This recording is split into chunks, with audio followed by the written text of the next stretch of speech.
कि मंजिल उन्हीं को मिलती है जिनके सपने में जान होता है। मंजिल उन्हीं को मिलती है जिनके सपने में जान होता है। आज की इस वीडियो में हम लोग सीखेंगे कि दो चर वाले रैखिक समीकरण को प्रतिस्थापन विधि से कैसे हल करते हैं। सबसे पहले हम लोग समझने का प्रयास करते हैं कि प्रतिस्थापन विधि होता क्या है। इसके बारे में डिटेल से समझते हैं। प्रतिस्थापन का मतलब होता है √2x का मतलब होता है √2 गुना x यानी कि गुणा में।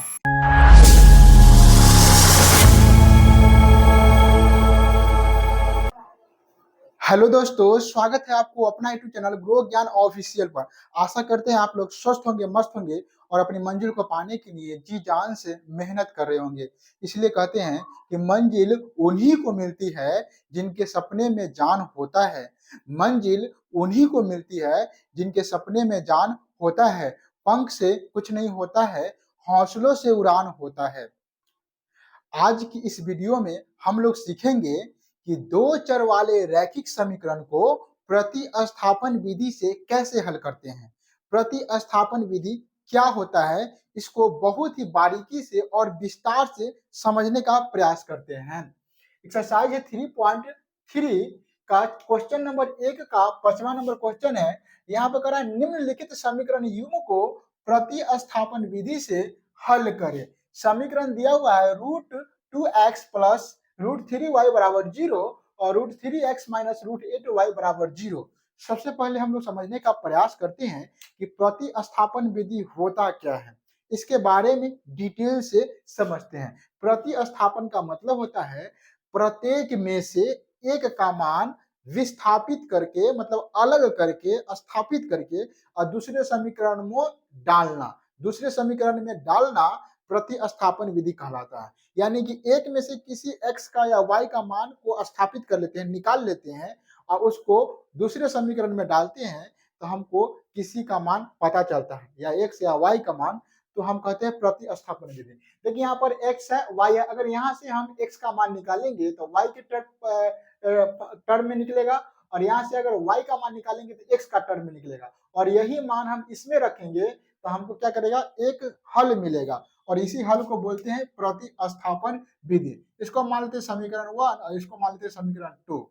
हम लोग चलते हैं समीकरण 1 से। समीकरण 1 से चलते पहले एक का मान निकाल लेते हैं। समीकरण 1 है √2x प्लस √3y बराबर 0। यहाँ से एक का मान निकालना, या तो x का मान निकालते हैं या y का मान निकालते हैं, किसी एक का मान हमको निकालना है ना।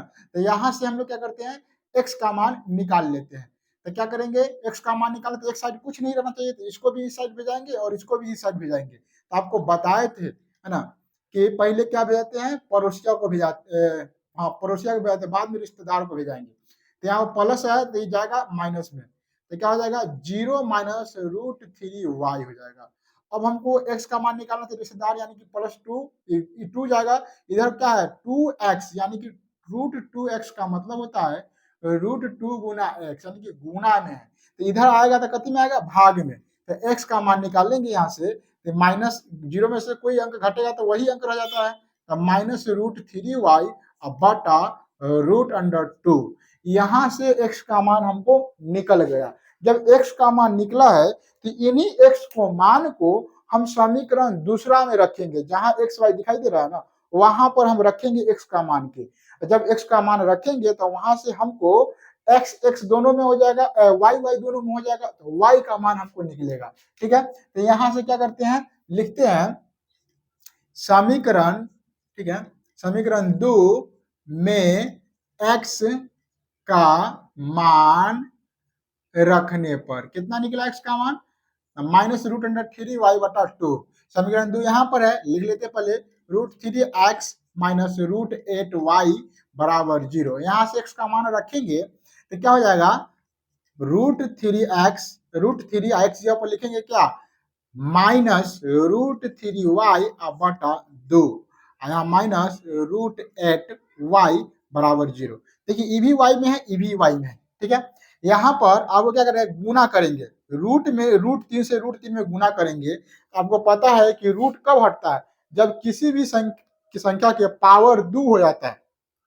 यानी कि वैसने वैसने दू गो रूट वाला एक साथ गुना होगा, एक के रंग दू गो रूट वाला एक साथ गुना होगा तो रूट हट जाएगा। देखिए इहो रूट 3 और इहो रूट 3, ये दोनों रूट 3 एक साथ गुना होगा तो क्या होगा, रूट हट जाएगा, यानी कि 3 बचेगा। अब प्लस और माइनस गुना होगा तो माइनस 3y बटा 2 माइनस इसको करेंगे आप तो क्या हो जाएगा, यहाँ पर रूट अंडर 8y बटा में कुछ नहीं है तो 1 डाल देते हैं बराबर 0। अब यहाँ से हमको क्या करना है, सभी का मान निकालना। सबसे पहले हम लोग क्या करते हैं, बटा के जोड़ घटाव कर लेते हैं, ठीक है। तो यहाँ क्या करते हैं, ये क्या चीज में है, गुना में है। देखिए यहाँ 2 और 1 क्या करते हैं, जोड़ घटाव करते हैं तो 2 1 का एलसीएम क्या होगा, 2 होगा। 2 से 2 में भाग देंगे कट गया तो माइनस रूट अंडर 3y फिर माइनस। अब 1 से 2 में भाग देंगे तो 2 मरते हुए 2 में 8 से गुना करेंगे तो 2 रूट अंडर 8 क्या हो जाएगा y, अब बराबर 0। ये 2 इन्हें बटा में तो गुना में जा सकता है, कोई दिक्कत नहीं है, गुना में भेज देते हैं। इस दोनों में से क्या कॉमन ले सकते हैं, हम y कॉमन ले सकते हैं, y। तो यहाँ से हम लोग y निकाल लेते हैं तो यहाँ बचेगा क्या, माइनस रूट अंडर 3 और इधर बचेगा माइनस 2 रूट अंडर 8। और यहाँ पर ये 2 इधर आ गया 0 गुना 2, यानी कि 0 में 2 से गुना करेंगे तो क्या हो जाएगा, 0 हो जाएगा। y into minus root under 3 और माइनस 2 रूट अंडर 8 बराबर 0 में 2 से गुना करेंगे तो क्या हो जाएगा, 0। अब आगे हम देखते हैं, इधर y के साथ ही पूरा अंक गुना में है तो पूरा गुना में देना है बटा में, ठीक है। तो यानी कि y बराबर 0 बटा minus root under 3 minus 2 root under 8। अब आपको पता ही होगा कि 0 में कोई भी संख्या से भाग देते हैं, कोई भी संख्या से तो क्या हो जाता है, 0 हो जाता है। तो यहाँ पर 0 में minus root under 3 minus 2 root under 8 से भाग दे रहे हैं तो कोई भी संख्या से भाग कर देते क्या हो जाएगा, 0।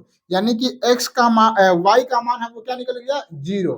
जब y का मान 0 निकल गया तो इस y को समीकरण 1 में या समीकरण 2 में रखिए और हमको x का मान आसानी से निकल जाएगा। या इसमें भी रख दे, इसको समीकरण 3 मान देते हैं और इसमें भी रख सकते हैं, समीकरण 3 में भी रख सकते हैं। यहाँ देखिए x का मान इतना निकला हुआ है y के टर्म में, तो यहाँ पर रख सकते हैं। इसमें भी रखिएगा तो आराम से क्या करेगा, x का मान निकल जाएगा। इसमें रखिएगा तो जल्दी निकल जाएगा, ठीक है। सारा एक साइड किया हुआ है तो लिख लेते हैं हम, समीकरण 3 में x y का मान रखने पर, y का मान रखने पर, तो यहाँ पर x बराबर है ऑलरेडी निकला हुआ माइनस रूट अंडर 3 और y का मान लिखेंगे 0 बटा रूट अंडर 2। x बराबर रूट अंडर 3 में 0 से किसी भी संख्या में गुणा कर देते क्या होता है, 0 हो जाता है। तो 0 बटा रूट अंडर 2 और x बराबर 0 से किसी भी संख्या में भाग देते हैं तो क्या होता है, 0। याद रखिएगा 0 से किसी भी संख्या में गुणा करते हैं तो 0 होता है और 0 से किसी भी संख्या में भाग देते हैं तो 0 होता है। तो यहाँ से हमको दो हल निकल गया, हल x बराबर निकल गया 0 और y बराबर भी निकल गया 0।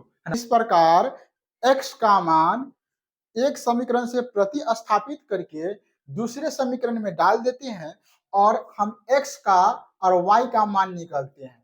यहाँ पर x का मान 0 और y का मान क्या निकला है, 0 निकला है। इस प्रकार से बहुत ही आसान तरीका से प्रतिस्थापन विधि से किसी भी समीकरण को सोल्व करके x और y का मान ज्ञात किया जा सकता है। आशा करते हैं कि वीडियो अच्छा लगा होगा। वीडियो अच्छा लगा है तो वीडियो को लाइक करें, अपने दोस्तों में शेयर करें और इसी प्रकार का बेहतरीन वीडियो देखने के लिए हमारे चैनल को सब्सक्राइब कर लीजिए। मिलते हैं किसी नए क्लास में, तब तक के लिए जय हिंद।